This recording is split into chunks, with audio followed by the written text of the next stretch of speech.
ஒரு விஐபி நிகழ்ச்சியில இன்னைக்கு காணொலி காட்சி வாயிலாக நம்ம கூட இணைந்திருக்கிற விஐபி யாரு அப்படின்னு பார்த்தோம்னா, காங்கிரஸ் கட்சியில தன்னுடைய அரசியல் வாழ்க்கையை தொடங்கி 1985 முதல் முறையா மாநிலங்களவை உறுப்பினராக தேர்ந்தெடுக்கப்பட்டு முன்னாள் பிரதமர் மன்மோகன் சிங் அமைச்சரவையில நாடாளுமன்ற விவகாரங்கள் துறை இணை அமைச்சராகவும் இருந்திருக்கிறார். புதுச்சேரியின் முன்னாள் முதல்வர் திரு நாராயணசாமி அவர்கள் நம்மோடு இணைந்திருக்கிறார். சார் வணக்கம், குட் மார்னிங். நியூஸ் தமிழுடைய தினமொரு விஐபி நிகழ்ச்சியில எங்களுடைய அழைப்பை ஏற்று வந்தமைக்கு மிக்க நன்றி. எப்படி இருக்கீங்க? நல்லா இருக்குமா, ரொம்ப நல்லா இருக்கு. முதல்ல உங்கள்கிட்ட ஒரு பர்சனல் குவெஸ்டின் கேட்கணும்னு ஆசைப்படுறேன் சார். நீங்க முன்னாள் மத்திய அமைச்சரா இருந்திருக்கீங்க, முன்னாள் முதலமைச்சரா இருந்திருக்கீங்க. இந்த அதிகாரங்கள்லாம் வரதுக்கு முன்னாடி நாராயணசாமி யாரு? உங்க வாழ்க்கை எப்படி தொடங்குச்சு?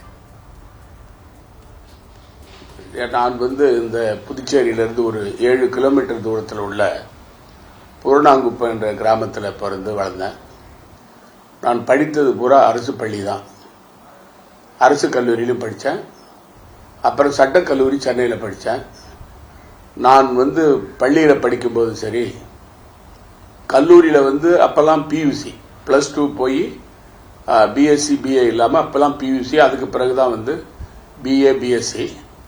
அப்போ நான் பியூசி படிக்கிற வரைக்கும் சைக்கிளில் தான் எங்களுடைய கிராமத்திலிருந்து பள்ளிக்கூடத்துக்கு போகிறது உண்டு. அப்போ அது பெரிய ஓட்ட சைக்கிள். அந்த காலத்தில் நான் ஓட்டி போகிறது அடிக்கடி செயின் கட்டிக்கும். அந்த செயின் கட்டிக்கினா அதை போட்டு போட்டு போட்டு போயிருப்பேன். இப்படி என்னுடைய வாழ்க்கை அதாவது ஒரு சாதாரண குடும்பத்தில் பிறந்து, கிராமத்தில் எங்கள் அப்பா ஒரு விவசாயி. அந்த விவசாய குடும்பத்தில் பிறந்து அந்த கல்வி படிப்பு, அதாவது பள்ளி படிப்பு, அதே போல கல்லூரி படிப்பை முடிஞ்சு வழக்கறிஞராக வந்தேன். அது என்னுடைய குடும்பம் அதுக்கு பிறகு நான் வழக்கறிஞராக வந்த பிறகு எங்கள் குடும்பத்தில் அவங்களுக்கு உதவி செய்கிற ஒரு வாய்ப்பு எனக்கு ஏற்பட்டது. இதுதான் என்னுடைய ஆரம்ப கால வாழ்க்கை.